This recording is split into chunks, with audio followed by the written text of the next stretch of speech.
Один из них признал вину. Да, это было, то, что это было. Но самый главный фигурант, который вот первый раз совершил и, скажем, вот этот ящик Пандоры весь организовал, негодяй, в тот день, когда вышел пресс-релиз от омбудсмена, он, прочитав в интернете, он сразу скрылся.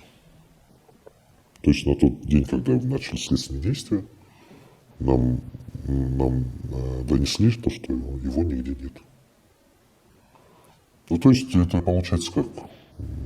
Первый следователь, он все дал возможность всем за вот это время приготовиться, очернить девочку. Кто-то вчера выпустил в ТикТок, ее фотографии сразу удалил. Травля идет на семью. Но младшая дочь учится в той же школе.